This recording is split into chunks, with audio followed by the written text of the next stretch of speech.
Welcome. You've found your way to a quiet space, one tucked far from the noise of the present, nestled deep in the dust of history. Tonight we travel far from the grandeur of Rome, not to its marble forums or golden temples, but to the forgotten edges, to the rain-soaked, wind-bitten borderlands where order met wildness, to the lonely outposts where Roman soldiers stood watch not over glory, but over mud, mist, and the uneasy silence of the unknown. This is the world of the Roman frontier fort, a place of cold mornings and dull meals, of hard boots on stone floors, of distant orders, wolf-haunted woods, and discipline forged in repetition. But it was also a world of quiet routines, of shared bread, of whispered prayers, of games by firelight, and the slow passage of seasons behind stone walls. Here, life pulsed not in drama, but in the rhythm of survival, measured, steady, unchanging. Across 12 calm segments we will wander these borderlands, from Hadrian's Wall to the banks of the Rhine, from dusty barracks to shrines carved with forgotten gods. We will meet soldiers, officers, wives, and traders, and glimpse the slow erosion of empire from its furthest edges. Let this be your quiet march through time, a journey into the slow, steady hum of Roman routine, a lullaby in stone and silence. If this story helps you rest, please like and subscribe. And tell us in the comments where you're watching from, and what time it is. Now breathe deeply, let your shoulders soften, let the noise fall away, and step with me onto the very edge of Rome. It wasn't glory, it wasn't grandeur. It was cold, it was quiet. It was endless routine, and it was your life. And imagine waking before the sun, not to birdsong or gentle light, but to the rasp of a horn in the damp dark. You sleep on a straw-stuffed mattress, rough and flea-prone, beneath a stiff wool blanket that barely cuts the chill. Your breath fogs the air. The stone walls sweat with cold. This is not Rome. This is the frontier. You are a legionary stationed in Britannia, or perhaps the windswept Danube Basin. It hardly matters. The climate varies only in how miserable it is.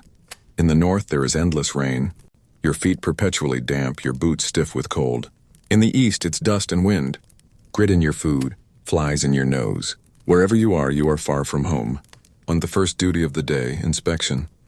Your armor, lorica segmentata, must shine. Your gladius, the short stabbing sword, must gleam. Your helmet must not wobble, your belt not hang loose. Any misstep, you're punished. The discipline is unrelenting. And that is by design. The legion is a machine. And you are a part, not a person, but a cog. And your tasks rotate and never excite. Today perhaps it's ditch duty, clearing mud from the outer defenses, or repairing the palisade, splinters biting your fingers, or shoveling out the latrines. If you're unlucky, it's drill day. March, halt, turn, repeat. Weighted packs, blisters beneath blisters. The point is not preparation for battle. The point is endurance. You eat once, maybe twice, depending on supplies. Bread, beans, dried pork, maybe some sour wine. No forks, no seasoning. Just enough to quiet the stomach, not please the tongue. Evenings come slowly. If it's quiet, and it usually is, you're assigned a watch shift. 2 hours on, 4 hours off. Repeat until sunrise. You listen to wind, to the occasional howl of wolves, to the mutter of fellow soldiers in their sleep, and always the ache of time, the weight of days that look just like the ones before them. There is no battle, no moment of cinematic glory, just waiting, watching, obeying. That's the frontier fort. That's what it means to be a soldier, not of conquest, but of containment. Imagine this rhythm for 20 years, because that's how long you're expected to serve. 1 year turns into 3, 3 into 10. By the time you leave, if you leave, you're not the same man who arrived. You've lost teeth, gained scars. You know every crack in the wall. You've forgotten the sound of home, but you've survived. And that in this place is its own kind of honor. Let your mind rest now in that rhythm. Stone underfoot, wool on your back, and the quiet that settles when duty ends and night falls. Ahead we'll meet the men who led these legions, and the strange silent power they held over lives like yours. You arrive as a number. You leave as a scarred shadow, but in between, you are molded, measured, and marched into the shape of Rome itself. Imagine being recruited into the Roman army. You're young, likely poor, perhaps from the provinces. You don't join for glory, you join for bread. Maybe you were a farmhand, maybe a laborer. Now you are a soldier. You are no longer your own. or the beginning becoming a miles. The first months are unkind. You are stripped, examined, branded, not with fire but with identity. Your name is entered into a scroll, your origin noted, your fate rewritten. You are trained, not once but constantly, taught to march in perfect synchrony, taught to stab, not slash, taught to obey without pause. You learn your pack's weight, some 90 pounds. You sleep in a shared tent. You eat what you're given. You speak when spoken to. You are one among thousands. And the structure. Order from above. A legion is a machine layered in rank. At the bottom, legionaries like you. Hard men, hard lives. Above you, Optio, your immediate overseer. An assistant to the centurion chosen for his reliability. Then the centurion himself. Your wall between Rome and madness. He's been where you are. Bled where you will bleed. He commands not through words, but reputation. Some centurions are cruel, some are wise. All are respected, or feared. Above them are military tribunes, mostly of noble birth, sent to learn command, often young and polished, sometimes distant. At the top, the legate, the general, Rome's voice in your far-flung corner. You'll likely never speak to him, but his decisions ripple down like stone into water, are the progression. Climbing the ladder promotion is rare and but not impossible. You distinguish yourself in drills. You endure punishment without complaint. You show reliability and patience. Maybe you become an optio or even a centurion. Though most never rise that far, promotion brings better rations, a private tent, more money, but also more responsibility, more eyes on you, more men under your care and your judgment. Light the rewards. If you make it after 20 to 25 years, you may earn your freedom. A parcel of land, a modest pension, a bronze diploma of service if you survive. Some stay in the provinces they served. Some return home older, weathered, but with coin in their purse. But many never leave the fort, plumb the reality beneath the titles. Despite the structure, despite the path, most legionaries lived in a loop. Orders, drills, repairs, guard duty. Decades passed with only the slow shift of seasons to mark time. You did not live to climb the ranks. You lived to endure them. And in that endurance, there was strange unity. Thousands of men all moving as one, bound not by love of empire, but by routine, order, and shared hardship. You were a brick in the wall of Roman power, and that in Rome's eyes was enough. Let yourself breathe now in the rhythm of structure, of hierarchy steady and ancient, of uniforms and silence. It wasn't built for glory. It was built for quiet, for control, for drawing a line, not just in stone but in the minds of men. The wind never stops here. It slides across the moors like breath through broken teeth. It presses against stone, lifts the heather, whispers through ruined towers. This is the northern edge of the Roman Empire. This is Hadrian's Wall. Stretching over 70 miles across the narrow waste of Britain, the wall was more than defense. It was a message: Rome ends here, and everything beyond is not Rome. The build. It began in the year 122 CE, under the Emperor Hadrian. Thousands of soldiers and laborers raised it, stone by stone. Each fort spaced evenly, each gate measured, each milepost laid with precision. It took years, some parts in stone, others in turf, but always Roman in form. Organized, ordered, intentional. Behind the wall, Rome's reach. Ahead, uncertainty. Wildness, tribes that paid no taxes and bowed to no law. The forts and the men. Along the wall were forts, like Vindolanda, Housesteads, Bertelswald. Garrisons of 500 to 1,000 men lived here. Not just Italians, but soldiers from Gaul, Syria, Spain, and beyond. Imagine the isolation. A soldier from Numidia standing post in snowy Britain, his skin cracked by wind, his gods unfamiliar to these stones. Inside the fort, barracks, granaries, bathhouses. Outside, mud, cold silence. Each fort was a world unto itself. The rhythm life here was not loud. There were no great battles. Just routine: patrol the wall, inspect the gates, record who passes through. Once in a while, a skirmish, a flare of tension. But mostly the day repeated. Letters from Vindolanda, real, scratched in ink on thin wood, speak of boredom, socks, missing home. One famously invites a friend to a birthday party, perhaps the oldest surviving example of a woman's handwriting in Latin. Even here, far from Rome, life was still life. Beyond the wall to the north were the Picts, tribes of fierce independence, painted skin, and shifting alliances. Sometimes they traded, sometimes they raided. The wall was not impenetrable. It was porous by design, a filter, not a seal. Merchants passed through, messages moved, and now and then, weapons crossed. On what remains today, much of the wall still stands, crumbled, softened by time, but undeniably there. Archaeologists still uncover boots, coins, tools, faded footprints of long-dead men, ghosts without names. The wind that touches those stones now is the same that once brushed a soldier's cheek in the night as he stood, shivering, watching the hills beyond. Hadrian's Wall was not about grandeur. It was about permanence. About drawing a boundary in a world that refused to be tamed. Let your thoughts settle there. Stone by stone, mile by mile, a quiet line across a restless land. Next, we turn our eyes outward, to those who lived beyond that line. Rome called them barbarians, but they were more than that. Farmers, warriors, priests, traders were living just beyond the line, shaping empire from the outside.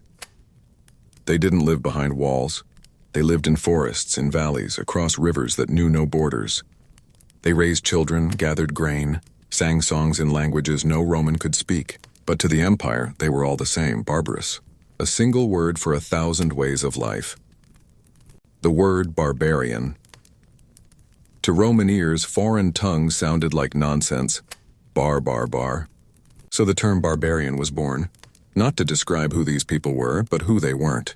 They weren't Roman, they didn't speak Latin, they didn't wear togas, and they didn't obey. But they did matter.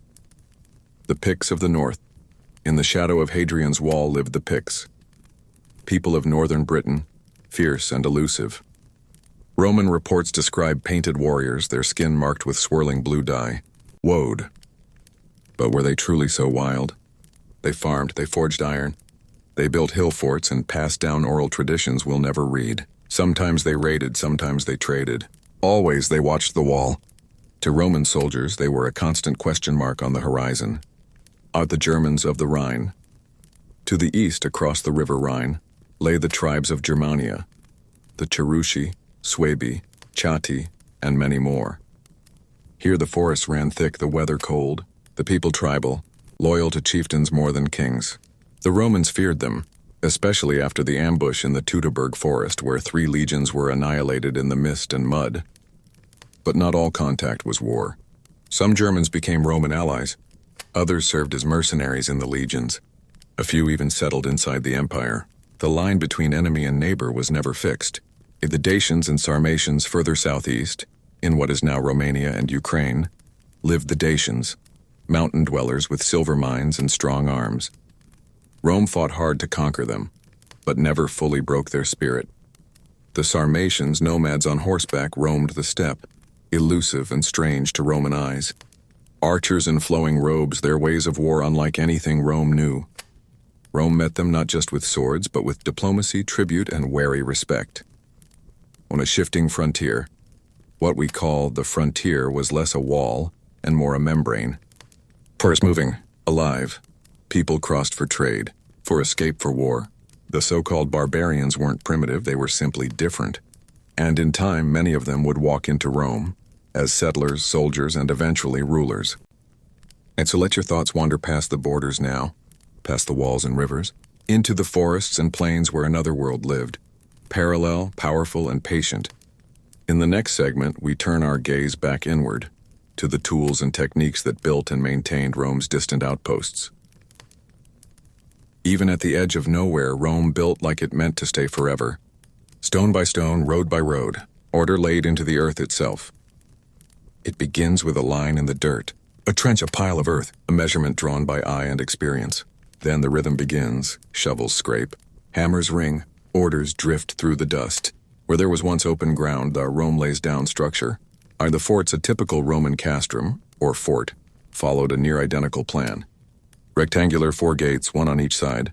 A central road running east to west, another from north to south. The commander's quarters at the center, like a brain at the heart of a body. The barracks lined the outer edges. Granaries nearby, raised on stone to keep rats and moisture out. Workshops, bathhouses, a small parade ground. Every fort had what it needed, no more, no less. Standardized, efficient. Like Rome itself, the roads and the roads that connected forts were marvels of dull genius. Not built for comfort, built to last. Graded with gravel, edged with ditches, paved with stone slabs so tight even a knife blade couldn't slip between. The legions marched on them. So did wagons, traders, messengers, and eventually history itself. Roads stretched from outpost to outpost. Thin lifelines through wilderness. Some are still walked today, the walls and ditches. Every fort had defenses. A ditch, sometimes 2 or 3, dug deep around the outer edge. A vallum, an earthen rampart, sometimes topped with sharpened stakes. Later these were replaced by stone walls, thick and tall. At the corners, watchtowers where men stood in the cold looking into forests or fog. Rome didn't just defend, it disciplined space. What was once wild became measured, mapped, claimed. The baths and latrines. Even at the furthest edge, the baths were built. Stone chambers warmed by hippocaust, a system of raised floors and furnaces. Men sat and sweated, washed the mud away. Not luxury, but ritual. Latrines were communal. Benches with holes, water flowing beneath. Practical, engineered, everything had its place.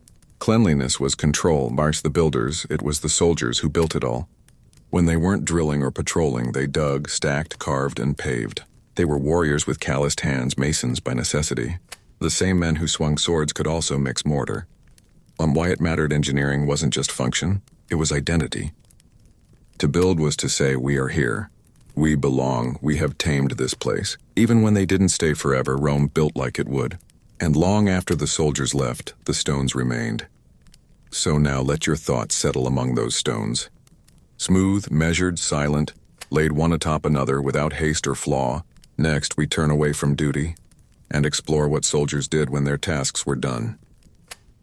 Fighting wasn't daily, boredom was.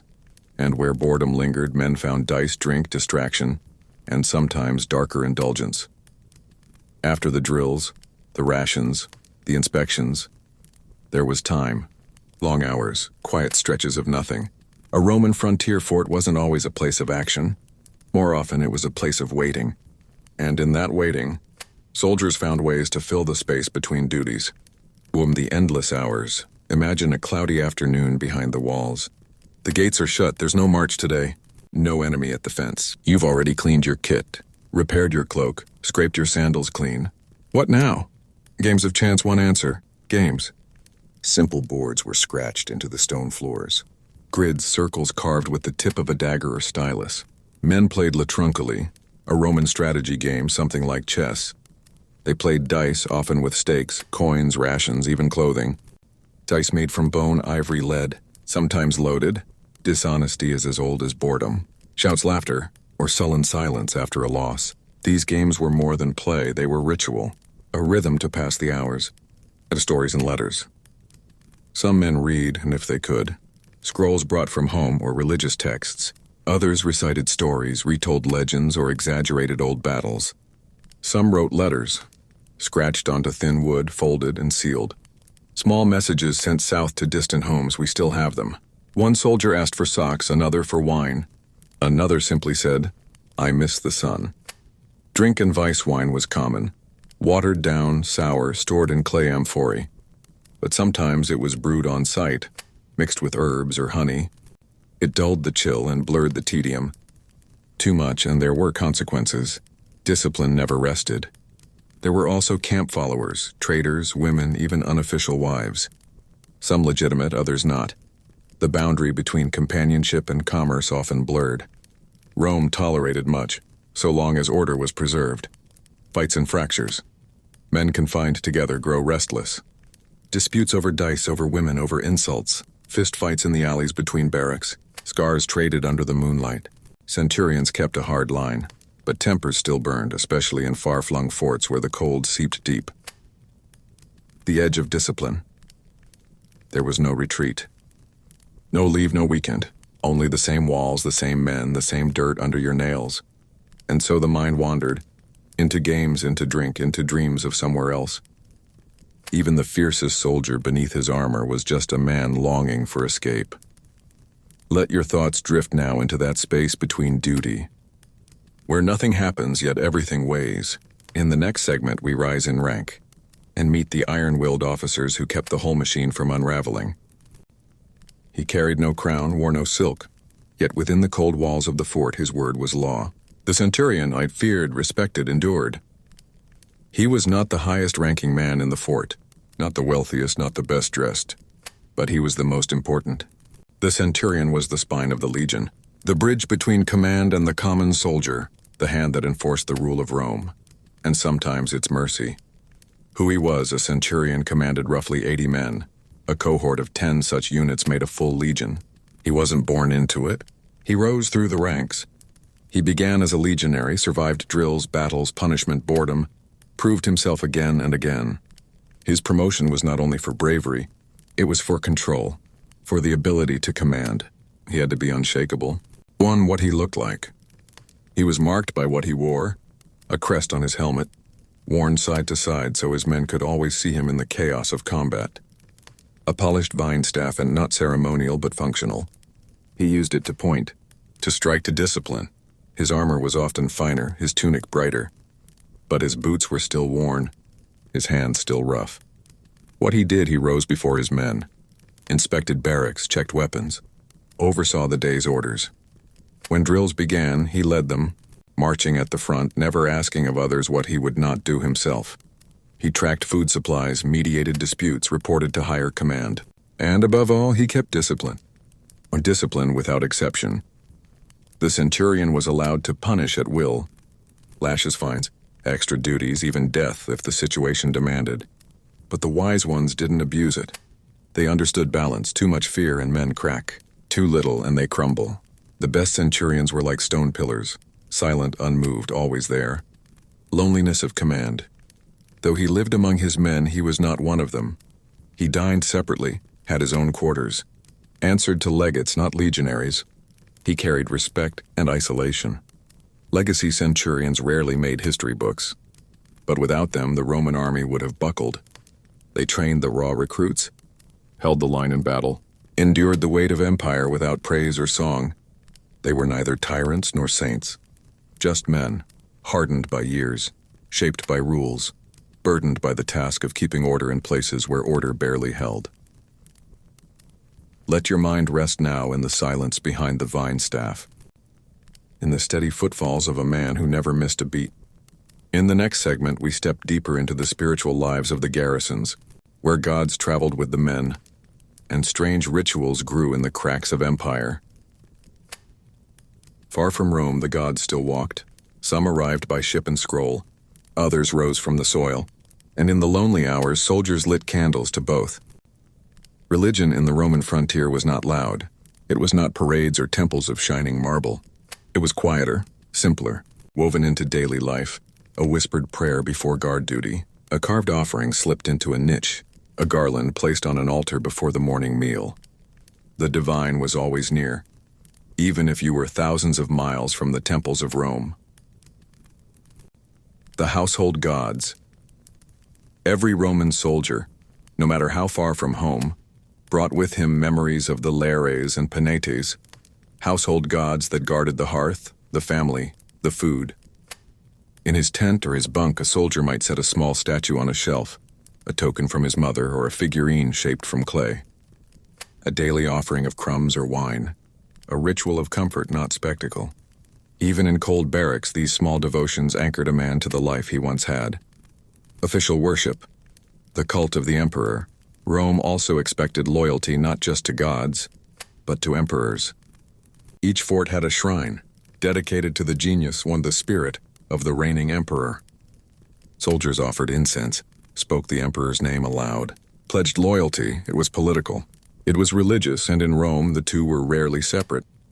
Refusing this duty was not an option, it was treason. But imported gods and soldier cult soldiers came from everywhere. With them came foreign deities. From the east, Mithras, a mysterious god of light and contract, worshipped in underground temples called Mithraea, dim chambers carved into stone where men reenacted secret rites. Initiations. Symbols, a bull being slain, stars overhead.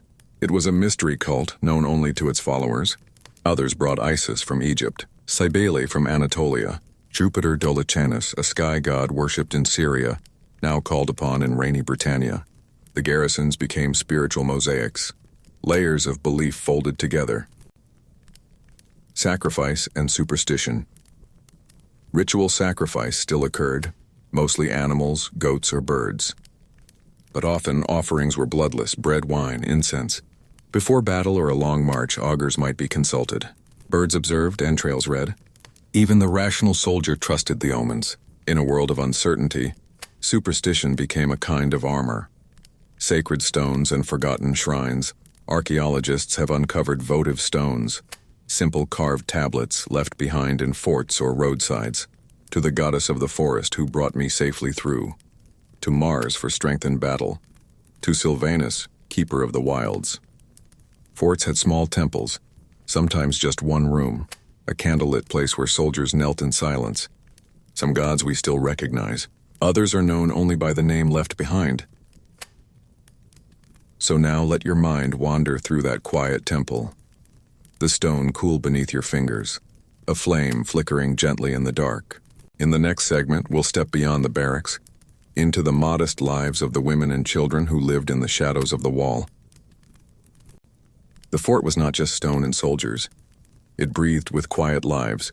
Women hanging linen, children chasing shadows, shopkeepers calling out under low skies. Rome may not have officially allowed its soldiers to marry, but life is rarely so neat.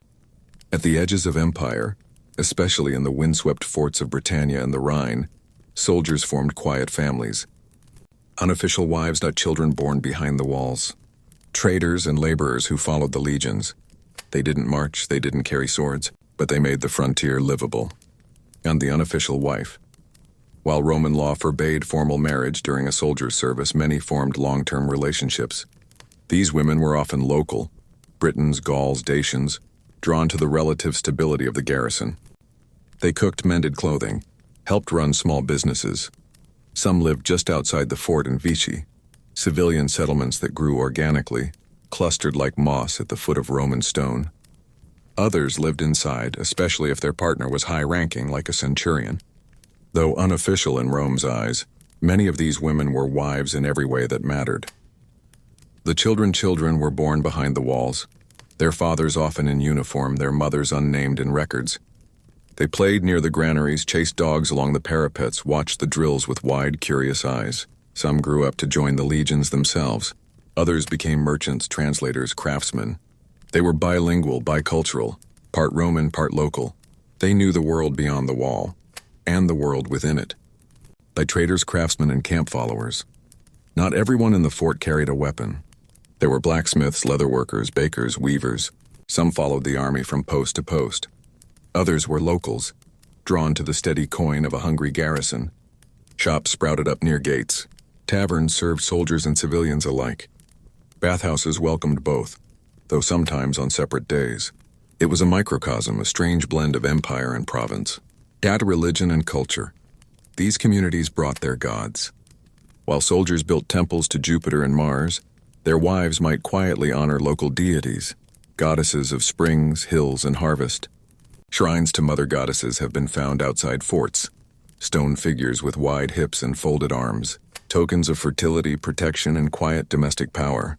Festivals were celebrated, food was shared, and stories passed from one tongue to another. After the legion leaves. When Rome pulled back, many of these settlements remained. Forts crumbled, but the villages persisted. Children of soldiers became farmers. Wives became matriarchs, and the ghost of Rome lingered in how they built their homes, how they worshipped, how they buried their dead. So now, imagine a quiet afternoon beyond the barracks. A child's laugh, a woman hanging wet linen on a line, the smell of bread cooling by a window. The frontier was not just discipline and defense. It was also life, softened, human, and unrecorded. In the next segment, we climb the chain of command and glimpse the isolated life of a Roman frontier commander. He lived at the center, but apart. His home was larger, warmer, but also lonelier. The commander's house was a quiet stage for duty, doubt, and distance. Every Roman fort had its principia, the headquarters, and near it, at the very heart of the garrison, stood a larger, quieter structure, the praetorium, the home of the commanding officer. It was not opulent, but compared to the stone barracks and muddy lanes outside, it was refined. Here, life was not loud. It moved slowly, through shaded courtyards and cool stone corridors. And at the center of it all was the commanding officer, Part soldier, part administrator, half noble, half exile. In the house itself. The commander's house followed a familiar Roman plan. A central courtyard open to the sky. Rooms arranged in order, formal to private. A small shrine to the household gods. A study, a dining room, a private bath. The floors might be tiled. The walls painted in faded red and yellow. Not luxury but comfort. Not decoration but order. A few imported items, a scroll rack, a bronze oil lamp. A cup glazed in color unknown to these northern hills. The commander's role. He wasn't just a warrior. He handled pay records, managed supply chains, oversaw construction, issued punishments, handled letters to Rome, requests from merchants, reports from scouts. He dined with visiting officials, met with tribal envoys, presided over religious festivals, but in the end he often ate alone, to solitude and status. The commander's rank distanced him. His voice mattered more, but it carried less warmth. He had servants, sometimes slaves, sometimes locals. He had a private cook, but rarely close friends. Some brought their families. A wife, children, maybe a tutor. Others lived entirely within the uniform. The burden of command was not always visible, but it pressed down in the quiet hours. The lettered life, some commanders were literate. They read Greek poetry, wrote letters, kept personal journals. Fragments of such writings have been found. Notes about snow, complaints about illness, reflections on the stars over the frontier sky. The house was a shelter, from the cold, from the men, from the constant calculation that command required. Not quite Rome. The commander's house tried to echo Roman comfort, but it never fully succeeded. Outside its walls were fog, wolves, tribal unrest. Inside, civility was preserved in every neat stack of scrolls, every polished tile. But it was never quite home. So let your thoughts settle in that quiet courtyard. A flickering lamp, a distant echo of soldiers drilling, a tired man leaning over a scroll, muttering softly to himself. In the next segment, we move outward once more, not toward power or command, but toward what lies beyond even memory. When breath left the body, even at the edge of the world, Rome had a ritual for it. Death came to soldiers and civilians alike, and the earth remembered. Even here, beyond the mountains, the rivers, the well-lit cities of the south, death came gently, or not. In battle, in sickness, by old age or accident, every fort buried its dead. And even in the quiet, wind-swept corners of empire, Rome honored the dead with formality, ritual, and care. And when a soldier died, it began with notice. The centurion recorded it. The men of the contubernium, the soldiers' tent group, prepared the body. He was washed, clothed, sometimes with armor, sometimes in a simple tunic folded at the chest. Coins were placed over the eyes or in the mouth, payment for Charon, the ferryman of the underworld. A priest might speak, a commander might not, but the silence was always observed. As the burial process, cemeteries were typically outside the fort, along the roads that led away from the walls. Death-like waste was kept beyond the boundary. Graves might be simple, a shallow pit, a wooden marker, a handful of flowers, or elaborate, stone-lined tombs, funerary altars, statues of eagles and shields. Some were cremated, others buried whole. Grave goods varied, a knife, a gaming piece, a letter that might never be read. Tombstones. Speak some tombstones survive, chiseled Latin inscriptions worn by time and wind. To Gaius, son of Lucius, who served with honor. To Julia, who bore 3 children and kept the hearth. To a soldier whose name is lost, but whose service is remembered. These stones are quiet voices. They tell us who lived here and who didn't return home. Children and civilians died too. Women during childbirth, children from fever, old traitors after long lives. They were buried in family plots or clustered near the military dead. The line between citizen and soldier blurred by years and weather. Some were never buried at all, lost to the woods, to river floods, to time. A memory's maintained rituals didn't end at the grave. Romans observed parentalia, a yearly festival for the dead. Bread, wine, salt, and violets were placed at tombs. Candles were lit, voices lowered. Even on the frontier, families, both real and makeshift, might have gathered to remember. And when death was forgotten, not all were honored. Some graves went unmarked. Some men vanished in the forest, their names never recorded, their passing unspoken. But Rome even here tried to leave a record. The very stones of the frontier whisper not just of conquest, but of mourning. And so let your thoughts settle among those worn tombstones, carved names, lichen-covered letters, a soldier's sword now still, a mother's shawl folded by a marker. In the final segment, we will explore what happened after the legions left, when the forts fell silent, and Rome's memory faded into moss and myth. The banners lowered, the boots fell silent, and slowly, stone by stone, the fort surrendered, not in battle but to time. And there was no great trumpet blast, no ceremony, no farewell carved into stone. Rome did not fall from the frontier in a single moment. It drifted away, withdrawals, reassignments. The empire pulled inward like a tide receding in the dark, and what remained was stillness. On the forts grow quiet one by one, the forts were abandoned. First the outer posts, then the Midlands, eventually even the great northern garrisons. The gates no longer creaked. No sentry climbed the watchtower. The parade ground grew wild. Carts stopped coming, supplies dwindled. Letters from Rome ceased. A soldier might wake one morning to find his post dissolved, his command transferred, or worse, forgotten. Some forts were emptied. Others simply faded, their garrisons dwindling until only a handful remained. The people who stayed not all left. Some soldiers settled nearby, married the women they'd long called wives. Children of the legions became farmers, hunters, village elders. The stone walls were mined for building homes. Granaries turned into chapels, bathhouses into sheepfolds. Latin mingled with local tongues. Roman customs became habit, then memory, then legend. The frontier didn't vanish, it changed, like what was left behind. Even in ruin, the Romans left traces. Roads that still guide the paths of villages. Bridges whose foundations remain beneath newer spans.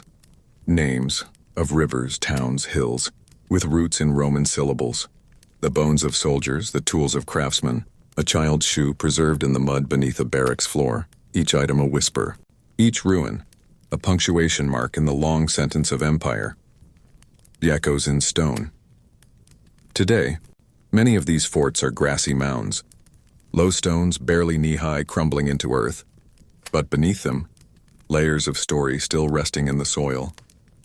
Archaeologists dig slowly, brushing away time, uncovering cooking pots, playing pieces, writing tablets, bits of once vivid lives, not kings, not conquerors, just people, living on the edge of something vast.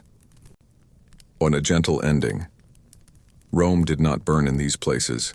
It simply stopped, like a song that trails off before the final note. But even in its absence, the echo remains.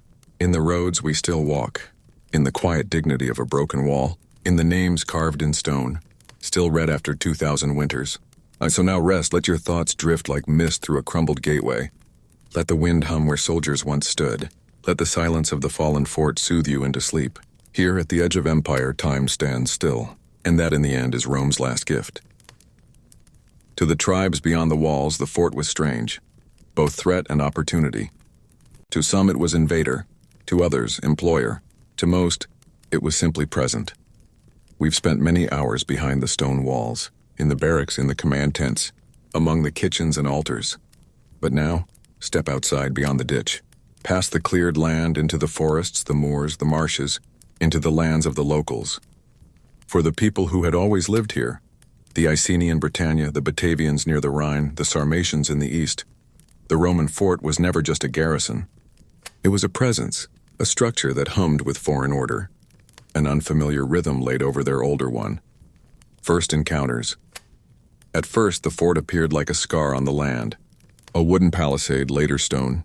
Marching feet spoke in Latin, iron where there had once been oak and firelight. Some tribes resisted. Raids, ambushes, acts of quiet defiance. Others observed, listened, waited, and some traded. Trade and exchange. The Romans brought goods. Glassware, pottery, tools, coins. The locals brought hides, wool, grain, sometimes livestock. Markets formed just beyond the walls. Barter gave way to currency, and slowly, almost invisibly, styles blended. A woman who once wore only wool, now tied on a brooch of Roman bronze. A child played with a Roman-carved figurine. A tribal elder received olive oil and wrote to the governor in Latin. Cultural lines blurred, not with a bang, but with a slow mingling of habits. Work and employment locals worked in the Vichy, hauling goods, repairing gear, mending tunics, even helping build roads and aqueducts. A few joined the army as auxiliaries. Non-citizen troops offered land or pay in exchange for years of service. They brought local knowledge, knew the terrain, understood the language of the forest. In time, they too became Roman, on paper at least. Tensions and misunderstandings. But not all was peace. There were moments of suspicion, of insult, of tax demands too high, or Roman justice seeming too harsh. A tribal leader's son arrested, a sacred grove disturbed, a drought blamed on the gods' anger at Roman altars. To the locals, Rome was not always welcome. It was an empire that demanded tribute and offered roads. The view from the hill. Imagine now a shepherd standing on a rise, watching the smoke of the fort curl into the gray sky. To him, the Romans are loud, disciplined, mysterious, but they are also customers, and neighbors, and the future. He doesn't know Latin, but his daughter does. He doesn't write, but he trades Roman coins with other villages, and though he has never stepped inside the gate, he understands the rhythm of the horn that calls the soldiers to drill. The fort has become a landmark. Not Roman, not local, just there. Let your thoughts rest now on that distant hill. The silent watcher, the quiet merging of worlds. A frontier not just of borders, but of identities. In the next segment, we step back inside the walls once more, to the warmth of the hearth and the slow simmer of a soldier's daily bread. The bread was coarse, the wine thin, but each meal told a story of supply chains, memory, and quiet longing in a cold land far from home. The Roman soldier was many things. Fighter, builder, archer, but always a creature of habit, and nowhere was that more evident than at mealtime. Though posted far from the sunlit hills of Italy, he still expected his daily ration. His grain, his salt, his wine, salt or something like it. The frontier could be harsh, but the empire fed its men, not lavishly but reliably. Grain, the heart of the diet.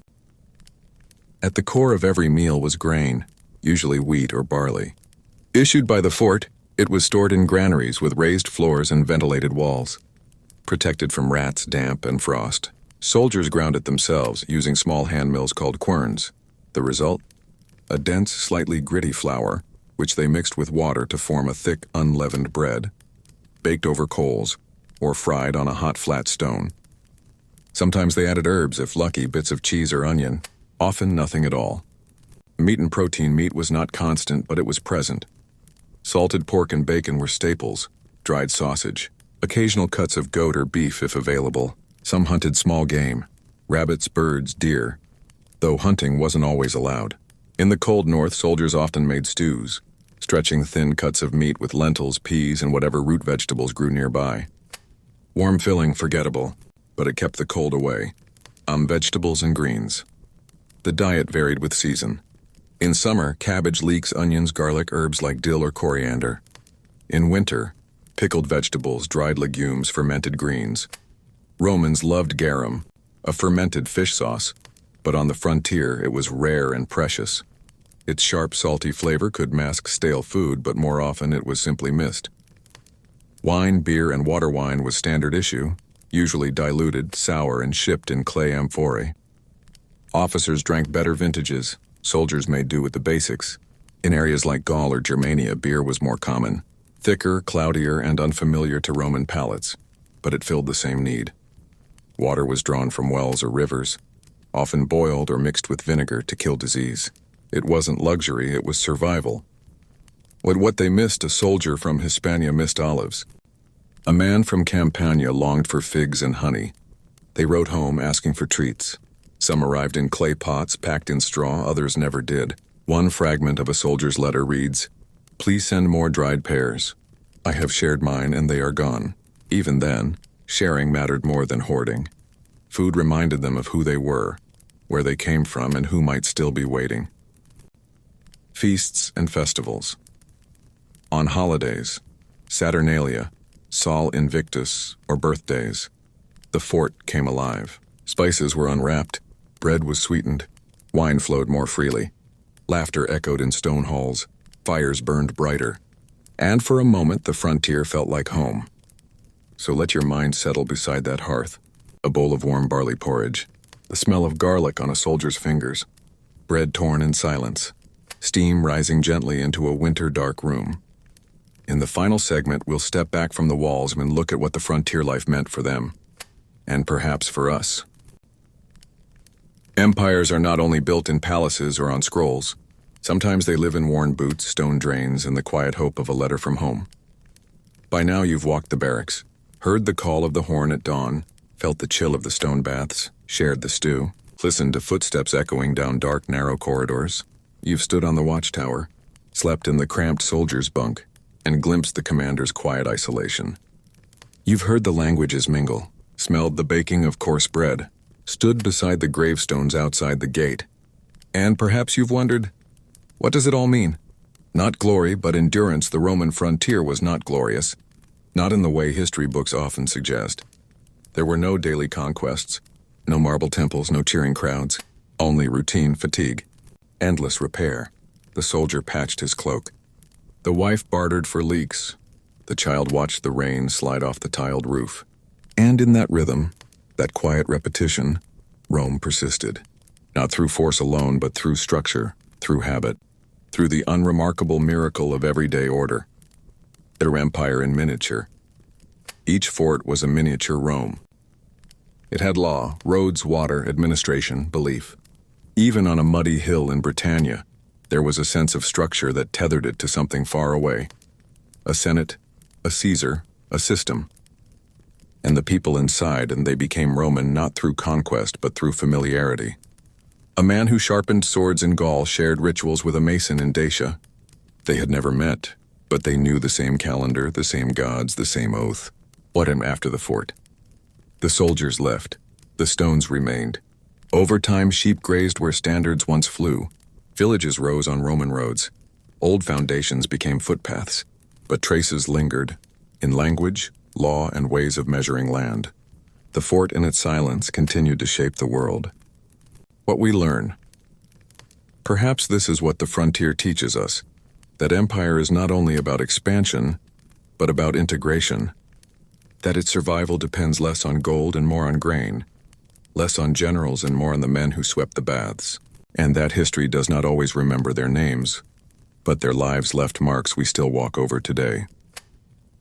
So now, as we close the gates behind us, let your mind wander through that final stillness. The cold stone, the far-off trumpet, the rhythm of boots that once echoed in the dark. And somewhere beneath moss and time, the ghost of a fire still flickers. Let it warm your thoughts as you drift softly into sleep.